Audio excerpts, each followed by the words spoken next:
right, everybody, welcome back to the Detroit City Sportscast. I am Adam Hernandez. With me tonight, my buddy in Warren, Garret Comatz, fresh off his pastoral duties, bringing people to God. How you doing tonight? I'm doing good. So to give people a brief rundown, we're doing a Make City Make Spence. We were going to record tonight, and we realized it's got to be Thursday because I almost double booked myself. So I co-officiated. We do a service with like a bunch of different churches and a few different denominations for those that are formerly Blue Christmas, Hope for the Holidays. So, it was nice to have something different midweek. But now it's also good to be able to join in this with a brother from another mother here, and we get to talk about obviously some things that are bringing us some joy, and maybe some things that maybe are not that, and that's an everyday life in the Detroit sports world, is it not? Yep. And one particular topic that has brought us plenty of joy for the past, almost 2 full seasons now. The Detroit Lions. The Detroit Lions were once again winners this past Thursday, 34-31 over NFC North rival Green Bay. We saw it. I mean, I don't know what people were thinking going into this game because Detroit had, oh my God, they were the walking wounded. They were the walking dead, really, on defense. Yeah. They had a number of starters out on offense. They also weren't completely healthy. Taylor Decker obviously was out there, but it was maybe one of their most, impressive wins of the season, all things considered. Put themselves in another good spot moving on to the rest of the season, because the way you look at it, they can lose this Sunday against Buffalo and it not really hurt them too much. Of course, you want to win, especially the way that Philly and Minnesota continue to win themselves. But you give yourself a little bit of breathing room in that sense. Not to mention, it also gives them another opportunity to get healthy, because that was their third game in like 18 days or some crazy, time frame. And they won all those games, which is remarkable in and of itself. But they finally get, some extended time here. It's still not, it's not like you're going into a bye week or anything like that. You get 10 days to, get as healthy as you possibly can. And before, what we have, what very well could be a Super Bowl preview this weekend at Ford Field against the Bills. But, kind of looking back on that game this past Thursday, Garret, it was,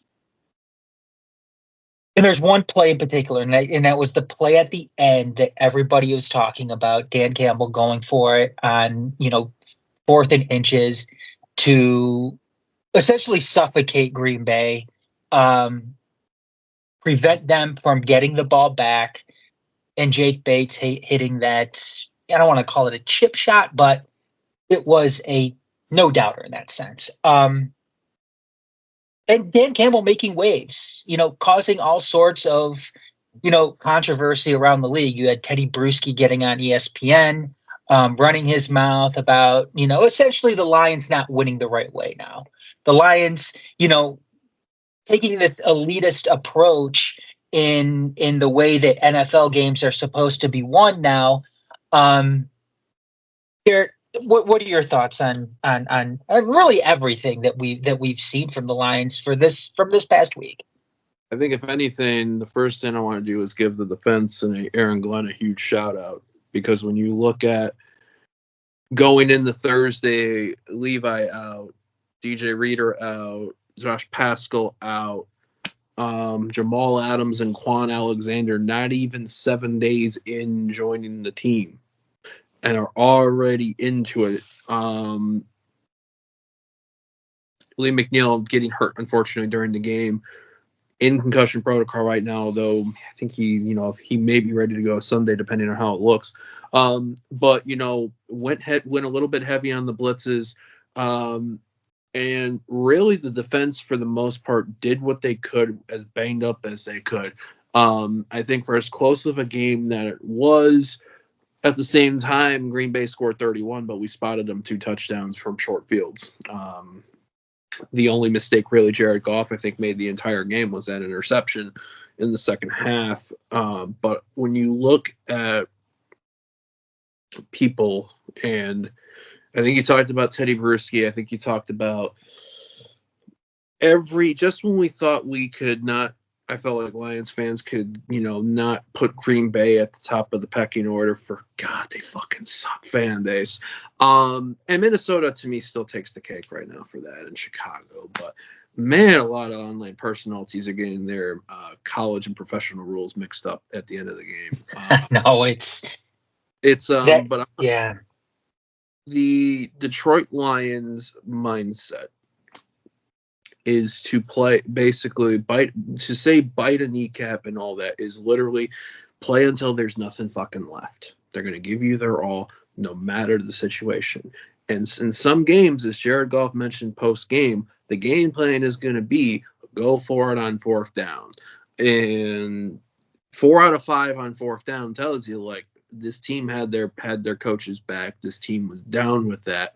The only one I would have had a question is 4th and 1 on our own 31 in the second half.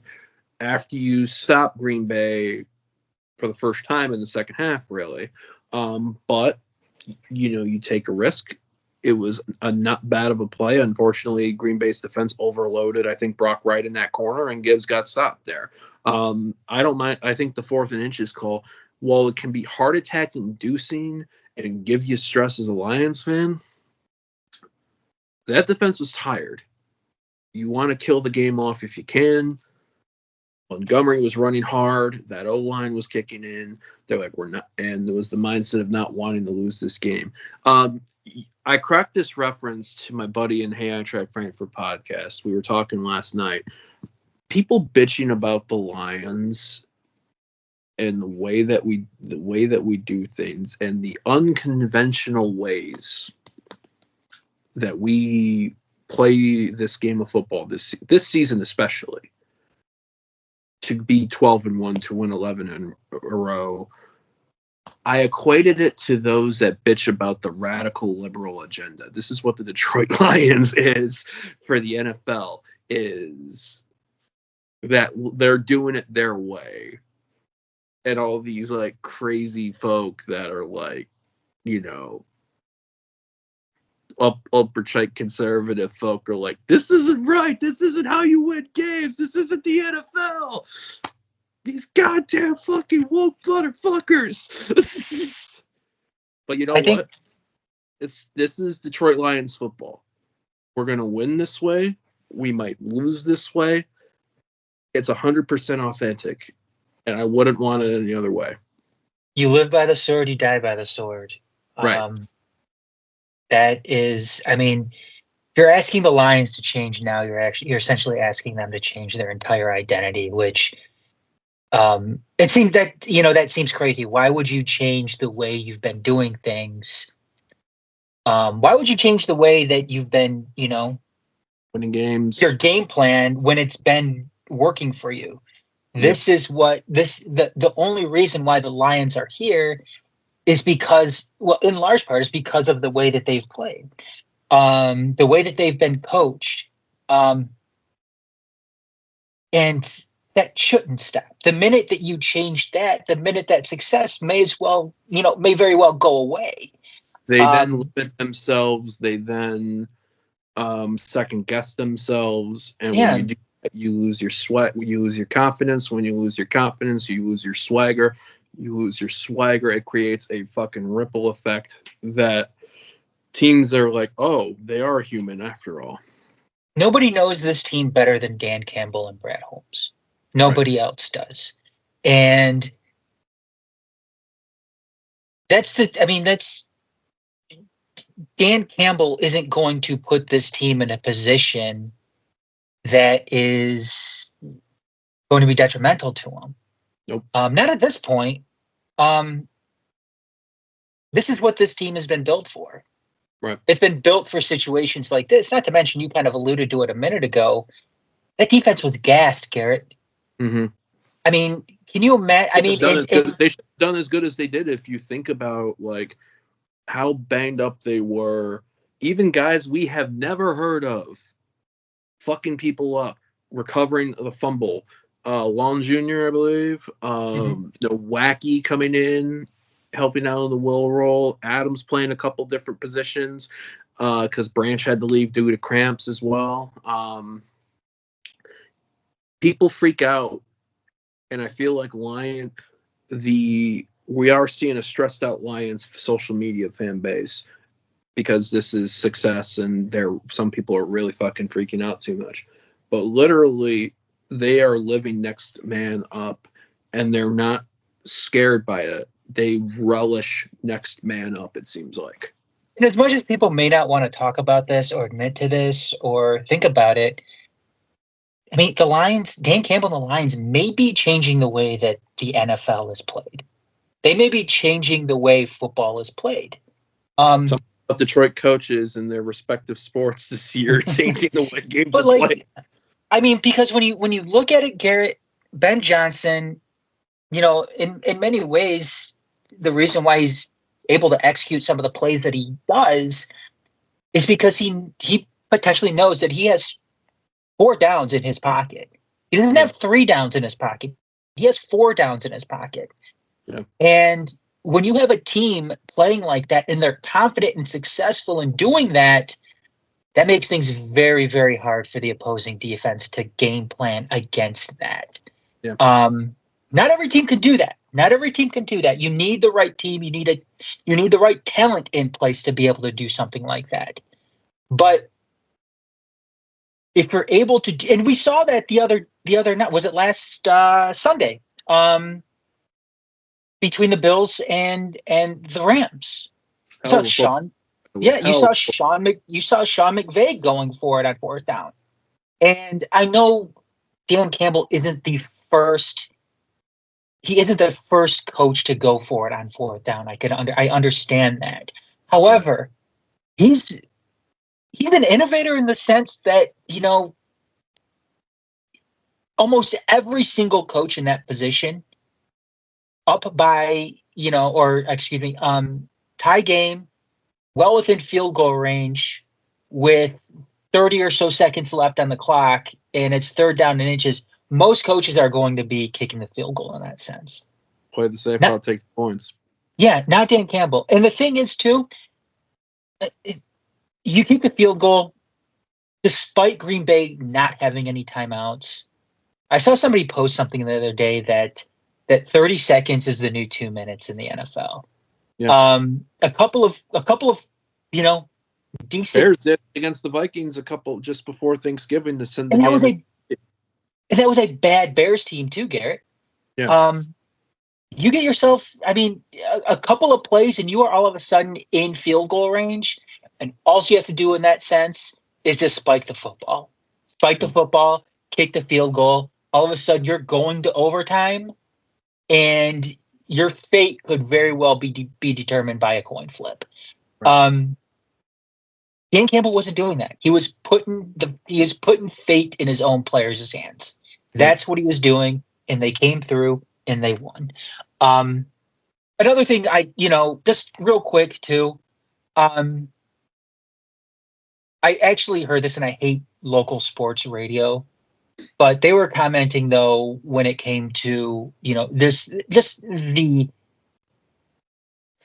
the persona of Dan Campbell in the way that the media kind of portrays him. The national media kind of portrays him as some like stupid meathead where, he only knows football and that's it. And that's not the case. I mean, Dan Campbell is a smart coach. He's an incredibly smart coach. Yeah. And I think that's gonna, tiring, especially the way that they use the kneecap thing as some type of derogatory, pejorative, or something like that. It's just it's stupid. I was going to say, you were talking about Teddy Bruschi's comments. I want to give a shout out to Rich Eisen, who's been regularly doing, like, when you listen to his recaps post Lions games, I think provides a broad, really good perspective about it. I mean, yes, he went to U of M, so there might be a slight tension like feel, but he's also bluntly on it. Like, this is on team. And even, dare I say, even the McAfee crew occasionally have been getting it right. And one of the things I've seen, I think Pat McAfee talk about a high level IQ that Dan Campbell has to counteract some of this, like, oh, this is just the kneecap, because it's like, dude knows ball, and it's the dude could, and I think that's I think slowly but surely the problem is I've said this before, we haven't talked about it we might have talked about it on there the last time we casted. This Detroit Lions team is this city's footballing version of what the Bad Boys were for the Pistons in 89, 90. They're doing it their own way, their own swagger, and that means, like, they're going to get detractors that are, especially when you look at the Lions' position over the years as, everybody's favorite punching bag, including our own. I think people are just going to hate the success like that. And, we just have to, it's one of those things where we're rolling. Don't believe the hype, people. There's still plenty of football left to be played, and it could be controlled. I want to bring a quick comment, and then we can shift. Yes, we're 12-1. The Vikings are 11-2. The Philadelphia Eagles are 11-2. To me, when I see the Minnesota Vikings lately, and they are a solid football team, and they are definitely worthy of the wins, and so is Philly, but I also see two very beatable football teams. My point being there, to those that are freaking out because there's not that much of a gap, now, I wouldn't be that worried yet. Play your games. Minnesota's maybe got the toughest schedule out of all three of us. When you look at, other than the Bears on Monday night, you got to go to the Vikings' last three games. You got to go to a Seattle team that's trying to clinch the NFC West in Seattle. You host the Green Bay Packers, so you're going to have battling out for spots, and then you end the season at Ford Field.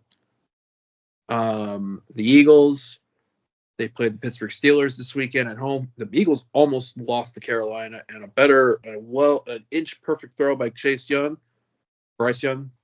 Yeah, I always get my Youngs confused from the NFL.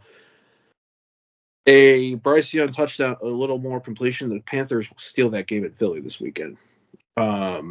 Another Phillies hosted the team that leads the AFC North and one of the top three defenses in the league, followed by going to a Washington Commanders team who's trying to clinch a playoff spot. I mean, am I wrong in feeling that? I wouldn't say confident, but that, like, not that too concerned about the Vikings and Eagles. More so, we got to do our job. Yeah, I mean, the Lions are definitely in the driver's seat, when it comes to any of that. I just, I wouldn't say I'm comfortable or anything like that. I think you are definitely more optimistic than I am, and I'm not saying I'm pessimistic about it. I just think at this point right now, we've seen enough of Philly. We've seen enough of the Vikings to know that, and especially when it comes to the Vikings, what they're doing isn't an anomaly or anything like that. It's not something that's going to go away. Sam Darnold is having a really good year. Sam Darnold is, this season, one of the top quarterbacks in the NFL.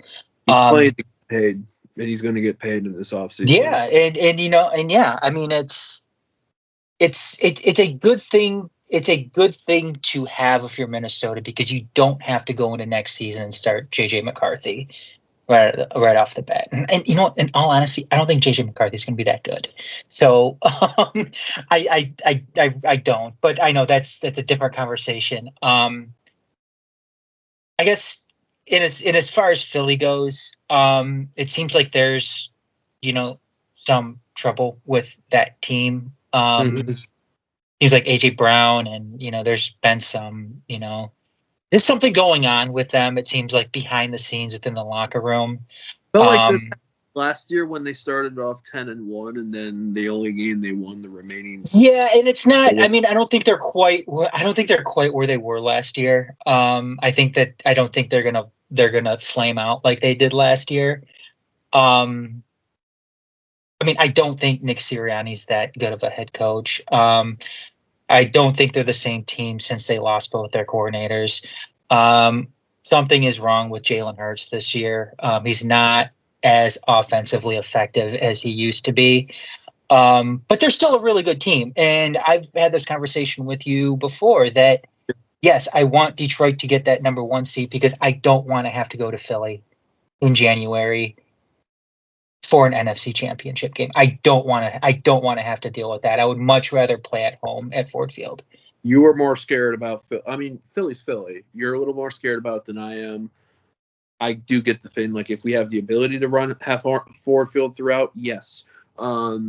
Because that crowd this team is playing like every single game is their last. This fan base, whether it's been Ford Field or whatever road away stadium that they take over. Yeah, take over. I'm not being fucking sarcastic when I'm saying this. Go back to the game in the Colts. This fan base is treating every single game like it's their last. And that is when you have a hungry pride of Lion fans, Lion players, Lion coaches, Lions in general, get out of the way if you don't want to be a mule. Yep, definitely. I think, did you have anything else you want to say about the Lions? Look, glad they're wearing black on Sunday. That'll be a fun game. I haven't seen the line. I think it was a fun game. Buffalo, I think, will come in hot, pissed off. But you know what? The Rams showed some things. And I think if you are a neutral and somehow listening to this, thank you. And we haven't ran you away yet. Enjoy this game, 425 CBS. And then lastly, you did a good post on the Majors Detroit. Jamison Williams doing some good work and continuing good work in the community. I know he's often, when he's had slip-ups, he's often been pointed out maybe a little too easy by people, but I also feel like if you're going to call out somebody for their troubles, let's also praise them for the good that they do. So Absolutely. Jameson Williams, Kirby Joseph, and all of them, and Carlton Davis, well done on your continued community. Yep. And what Garret is talking about is, I think Jameson Williams encouraged some of his teammates to start getting more involved in the community, and they took part in a coat drive tonight in Detroit. So yeah, definitely cool to see that. Good to see, and that's something that Jamo's always been doing. I mean, he's always out in the community. I mean, him and Kirby Joseph were out passing out turkeys. They didn't even eat after their one game. They just went straight to hand out turkeys. I think that was after the Jacksonville game. Anyways, though, moving on, I wanted to touch on the Tigers real quick because the winter meetings are going on right now. And usually the winter meetings is when, that MLB hot stove really starts to get going. You have some signings. I mean, we saw Juan Soto get, finally signed a contract with the Mets. 15 years, like 700 and I can't remember if it was was it 55 million, somewhere around there, just an insane number. 765. Yeah, just an insane number. And then you have the Detroit Tigers. Going out and signing 37-year-old Alex Cobb to a deal, a 1-year deal. They're talking about signing Paul Goldschmidt, which whatever. But I'm getting incredibly frustrated with this team, Garret, because I know that it's just the way that this team is perceived. They're perceived like a small market team, and I've heard people throw that term around with this team before, that they're a small market team. I want to know when this team became a small market team. Look, last year they went on an amazing run the second half of the season. An improbable run. They were one of two teams to ever do what they did this past season. Right. And if there was any indication that they needed to go out and complement this roster with some verifiable talent, it was this offseason, and they're not going to do it. And I point all of my blame, I point my finger to Chris Ilitch. Chris Ilitch is, I'm sorry, one of the worst owners in professional sports. Because what we can do, and you're seeing this, he's spending money. They're putting some stupid, home plate club in Comerica. That's what they're doing this offseason. That's where some of this money is going towards. And I hate when people go on and like, oh, we'll spend money there, dude. It'd be nice to spend the money on the roster. Yes, in this sense, spend some fucking money on the roster. Mm-hmm. Because it's not happening. Right now we're spending money on more on 1-year deals for over the hill veterans who aren't going to help us really in any way. Last year we spent money on Kenta Maeda and he flamed out. He was in the bullpen halfway through the season. Right. And you have and where's that Tarek Skubal, extension coming off a Cy Young, where he's, undoubtedly the best pitcher in all of baseball, not just the American League, but all of baseball. And they're doing absolutely nothing. Chris Ilitch is the worst owner in sports today because he is a small market owner working with a big market club, and it's killing this team. You have one of the best managers in baseball, AJ Hinch. You have one of the best pitching coaches in Chris Fetter, and you are doing absolutely nothing to complement any of that. I'm kind of with Alex Cobb. I'm a little concerned about the age because the one thing for me, I like the idea of Alex Cobb coming in. I think 2023, a great year with the Giants, all-star pitcher. Last year, had a bit of, he was out until halfway through, until the summer, right? He joined Cleveland in the summer. Had a couple games. We went up against them in the playoffs. Didn't seem to last a whole lot there. I'm really curious. It's going to be a gamble. Kenta Maeda was a gamble. Alex Cobb may be a slightly better gamble, but it's going to be one of those situations where I hope it as well. But we're going to really know about what Alex Cobb's going to be. And why do we need to take these gambles?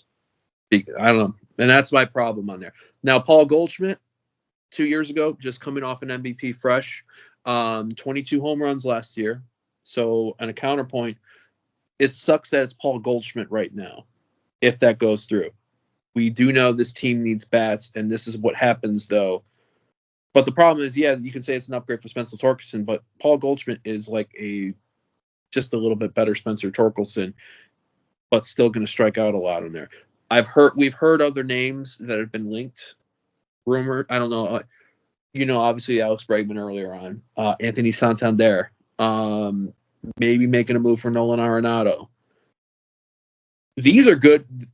Go hit one or two of these things, we'll feel a bit better on there.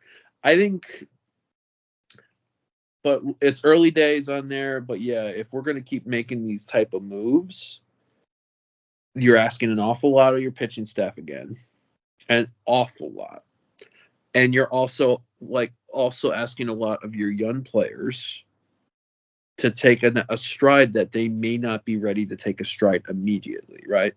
Like Parker Meadows in a full year. Pressure builds diamonds most of the time, but pressure also wrecks players. Wrecks some players too, if you give them too much pressure. Mm-hmm. So this is going to be the tough part on that. Obviously, we should winter meetings. Hopefully we get some more things coming up, some more things on the line. But there's a lot. I think it's fair to have the questions. But you don't want this to be. I know, like Tech Scuba was talking about, it's going to be a fun year because Scoobs was in town. He went to the Lions game Thursday. He was at the Wings game Saturday. I know he was talking on FanDuel Saturday night. FanDuel Network like, hey, this is going to be a memorable, fun year. So the optimism is there from this team. But you need to make the moves also as a team. Scott Harris talked the talk after the meetings. Now act and do it. I don't think it's Scott Harris. I think it's all Chris Ilitch. Right, but I don't think Chris Ilitch wants to spend the money. Right, but that's going to be the thing. Like, then it's not just Scott Harris that I'm telling you. It's like, if you're going to make a statement like that, don't be surprised if people call you out if it doesn't happen. No, I mean, you're right. I just think that it's, Chris Ilitch doesn't want to open up the checkbook for anybody. And I know this is not just a Tigers thing if you look at the AL Central, because hell, if you stumble on the Twins Reddit or anything like that after their collapse last year, it's a similar thing that they experienced. Won the Central, won the division on that, cut payroll to then have the collapse that they did, which served for our gain. But I hope we don't follow that trend well, especially when you look at, like, okay, now it seems like in the terms of the media deal, for those that also we'll briefly talk about it,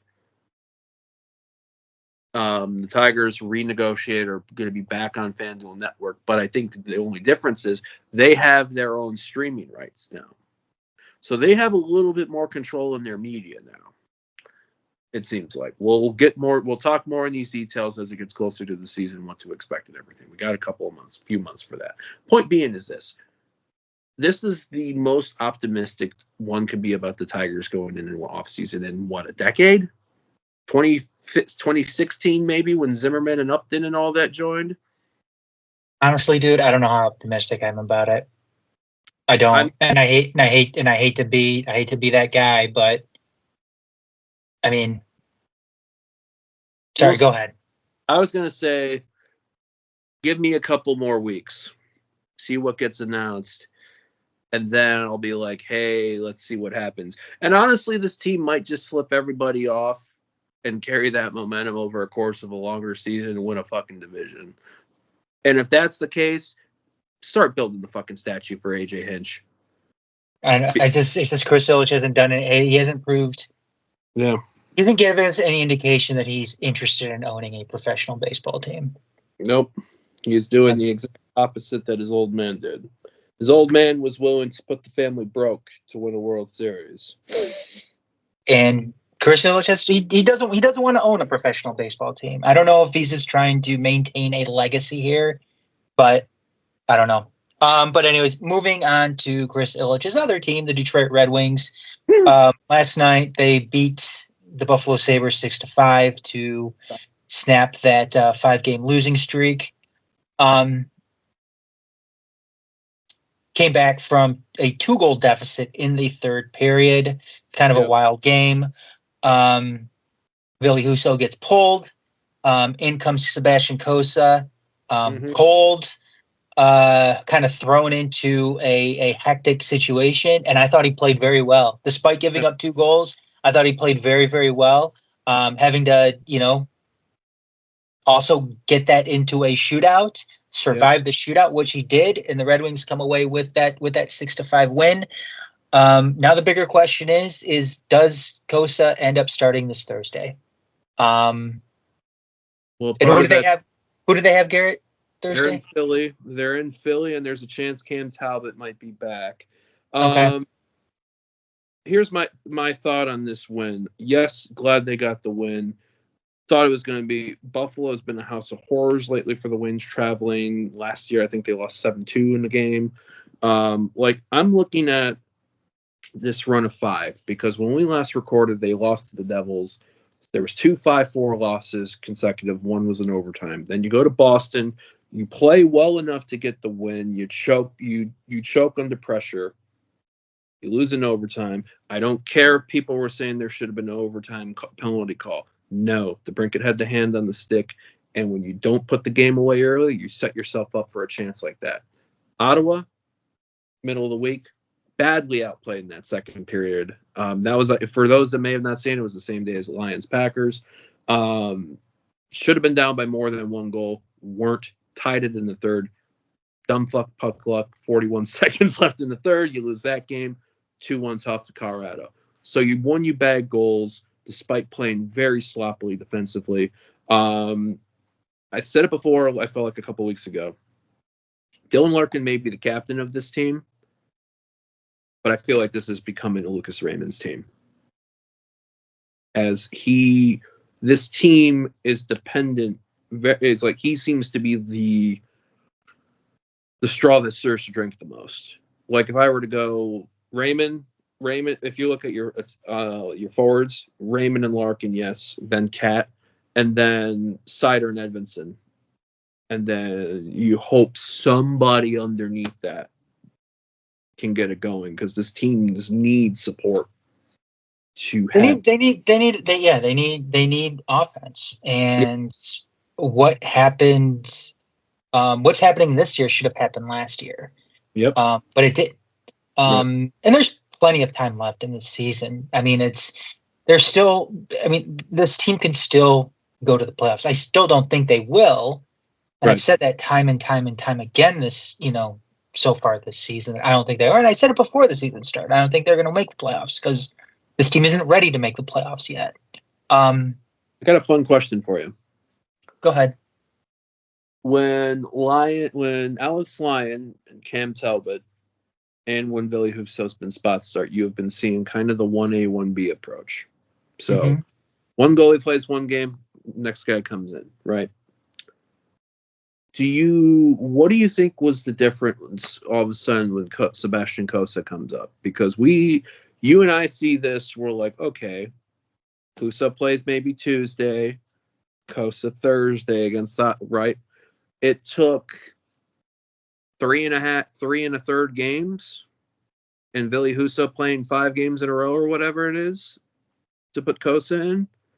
Is it Derek Lalonde not trusting the Grand Rapids kids to be wanting to throw into the fire until it absolutely is needed, or what are you thinking on that? I don't know, because and I was going to kind of get into that. I haven't gotten on Derek Lalonde too much. I have more, but in any sense, but I thought that was an incredibly bad move on his part, not starting Cossa against Buffalo. I don't know. I don't know. I don't know what the issue was with something like that. But, and I know it's easy to say in hindsight, but there was no reason not to start him, especially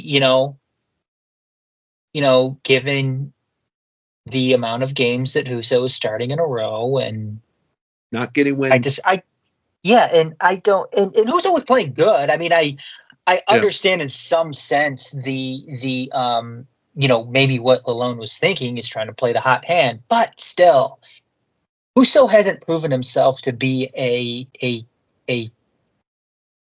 guy who is an undisputed number one goaltender. Right. Not just, in this league.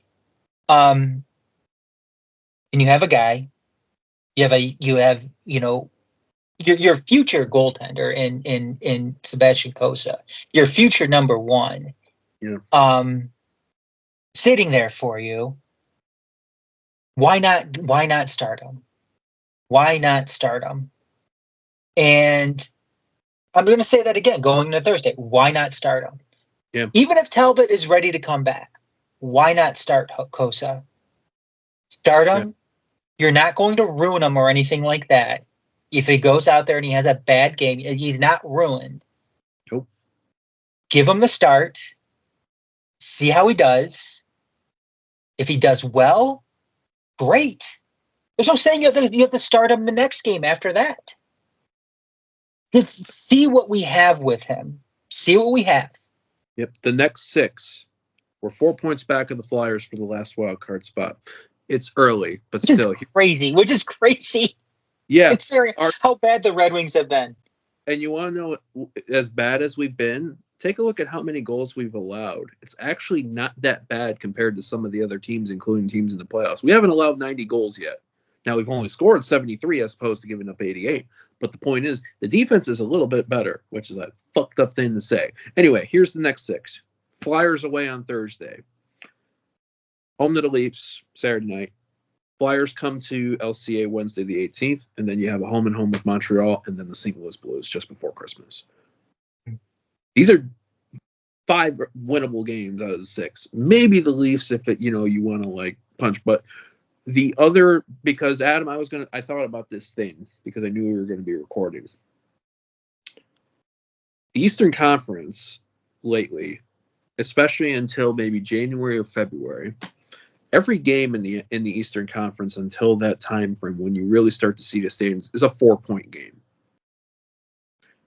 Because the margins are that like drawn in the trenches in the fire. Your teams that have already pulled away, the Washington Capitals, New Jersey Devils, Carolina Hurricanes, Florida Panthers, Toronto Maple Leafs.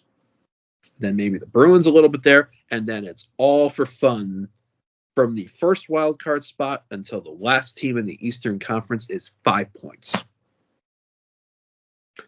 So, if anything,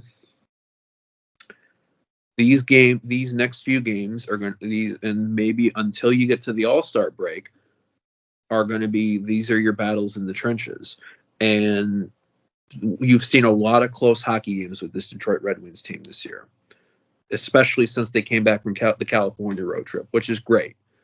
But you got to start winning these 1-goal games, whether it's 2-1, whether it's 5-4, whether it's all these things. And if you're a Red Wings forward, Lucas Raymond, Dylan Larkin, Alex DeBrincat can't do it alone. Patrick Kane got that money. He's back from injury. He looks like he's throwing shots in there. He's got to get goals. Vladimir Tarasenko got paid here. Got over the flu. Got over that rough start. Got to get goals. Andrew Kopp might get some stuff. He had a great game yesterday. You need to see more of that. JT Comfort, you're asking him to do a lot. Point being is, if you're uncertain, if Steve Yzerman's uncertain about this team, he's already made moves this season. Olimata going to Utah. Oh, was it Utah that Olimata went to for a 3rd round? Point being is, we've already started to make moves. If some of these guys aren't moving, you can't draft picks. This is where you start getting these kids in, because Marco Kasper has been a spark. Jonathan Berggren, a full year, been a spark. Maybe not as far as the points thing, but providing that spark in the bottom line. And then you do the same defensively, because right now your 2 best defensive players are your 2 youngest defensive players. Tells you something, doesn't that? Mm-hmm. Yeah, it does. My only thing is, for Simone Edvinsson, young player, and Moritz Seider tends to do this. You and I talked about this, I think, last night on my drive home. If they listen, and if they listen, that's fucking awesome. But second of all, can't do it all on your own. Mm-hmm. Trust in the thing. But also, I tell people, if there's any bright spot on this Red Wings team that I'm enjoying this year, it is the rest of this country and also national people give the deserved praise to people like Lucas Raymond. Yeah, Lucas Raymond is doing everything that we thought he could do, and that's great. Over a point per game right now. Earning every bit, and like I said, I think he's the straw. And these Yzerman, I mean, as much flack as Yzerman takes for not moving things along quicker, mm-hmm.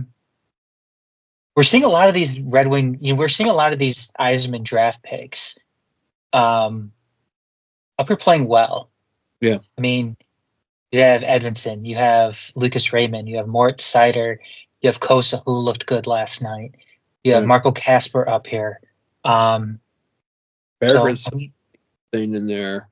Yeah, so it's a process. I understand that. And I think, and I hope people could just have a little bit more patience with it. I don't want to be nitpicky though. In some cases, I think I've shown a lot of patience with this. You and I both have shown a lot of patience, I think, Garrett, with it. Yeah. My only concern, one concern I think is and I'm going to let people know also too, we're not going to make a coaching change during the season. We are not that team. Am I concerned that sometimes I see more fire in like a player's post game conference than maybe our head coach? Yes, but I also feel like though that it's a different personality.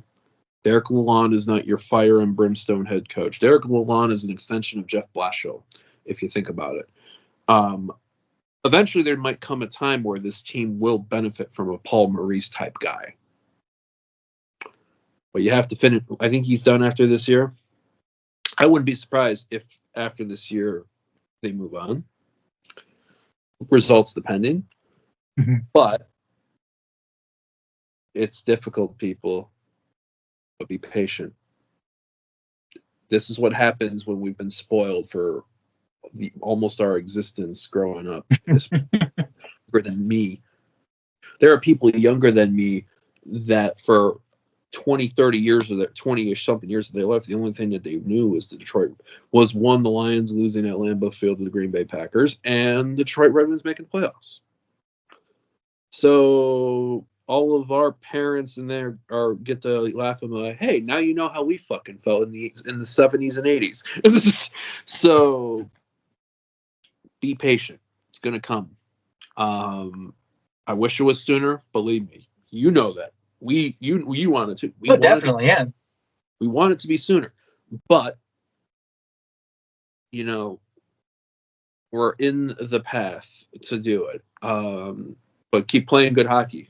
Keep playing as good hockey as you can. Keep trying to be in every game, and fight. If you don't fight, then yeah, people are going to really be pissed at you, and it won't be octopus thrown on the ice. It'd probably be something else. Garrett, I want to move along because I want to finish things up tonight. We are going to. We do have a Make City Make Expense coming up. We're going to be recording this Thursday. Yep. Maybe live. So stay tuned for that. We may be recording it live, and either way though, even if it's not live, it'll be dropped later in the week. But we do have a Make City Make Expense coming up. Before we get to the Senate, I do have a couple of pieces of breaking news when it comes to Detroit City, and both for the men USL Championship and the women in the USLW League. I love a breaking news, and normally I'm the one that drops breaking news. So the fact that I'm seeing this breaking news, this is news to me, folks. I'm hearing right now that Lexington is going to be in the Western Conference.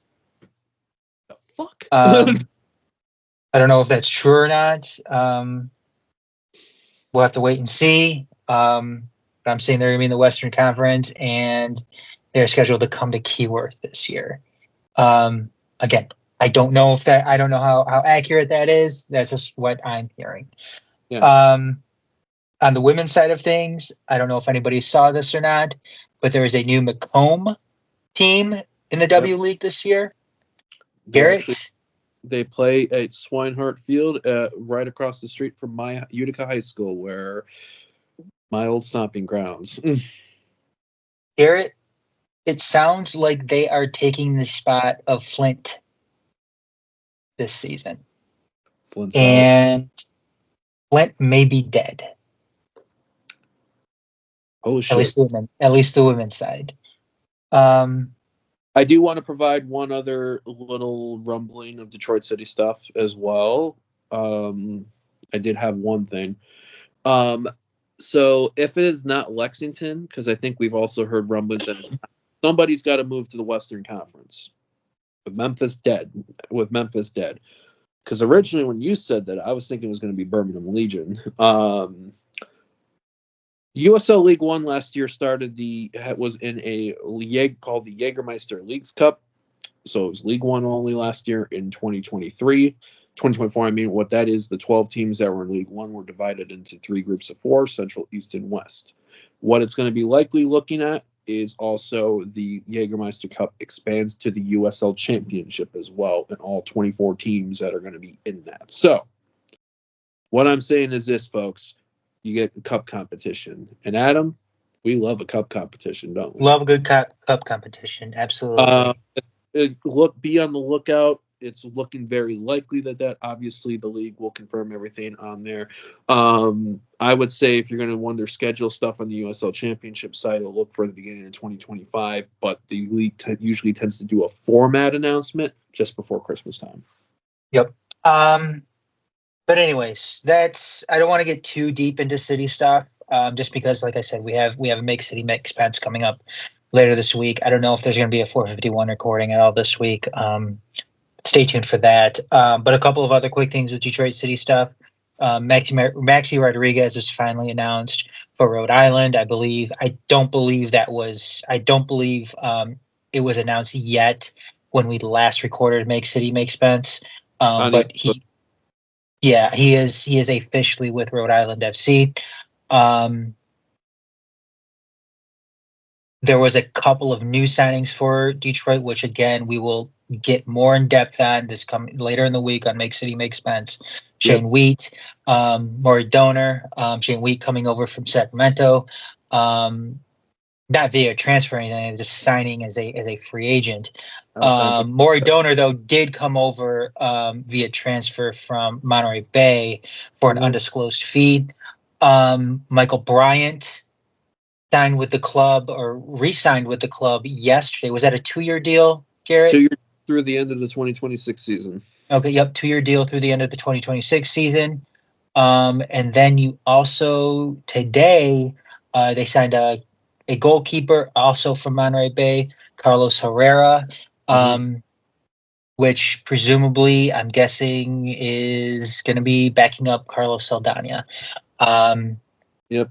So you have 2 Carloses in goal. You have Michael Bryant back, Shane Wheat taking kind of that, I guess, that center back spot. I don't know exactly how they're going to be, working out that back line. And then you have Maury Donor coming in and taking, was it the right back spot, right, Garrett? Yeah, okay. My things, because obviously we're going to deep dive into this on Thursday with Sean Spence, the man, the myth, the legend, and the name behind Make City Make Spence. If we play a back 3, expect Shane Wheat to be on the right side next with Stephen Carroll and Devin Amamensa. If it's a back 4, expect him centrally to give Stephen and or Devin some days off once in a while, and whoever else we bring in. Maury Donor is a guy that brings in service on the flanks. I know there are people that are clamoring like fucking kids on Christmas morning for strikers and midfielders, but you need guys like Maury Donor to get your strikers and midfielders the chances that they create, and he's been somebody that's been good and reliable. Michael Bryant, loved by the fans, back for 2 years.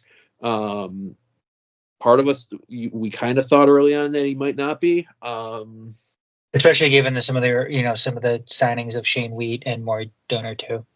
So it is somebody though that obviously is loved really, really, really much by the club. I'm curious to see what he's going to bring on the field. We have some opinion pieces we're going to talk about this just because, but it's not so much about Michael Bryant so much there. It's more so of supporter mindset. I think that's a good tease.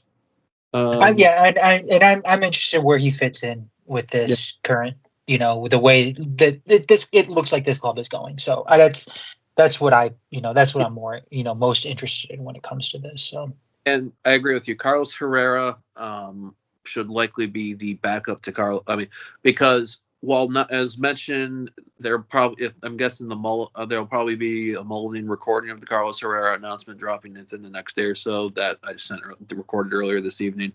While not officially announced yet, it may not be surprising if we do hear that Nate Steinwasser could be calling it, but nothing's officially announced yet.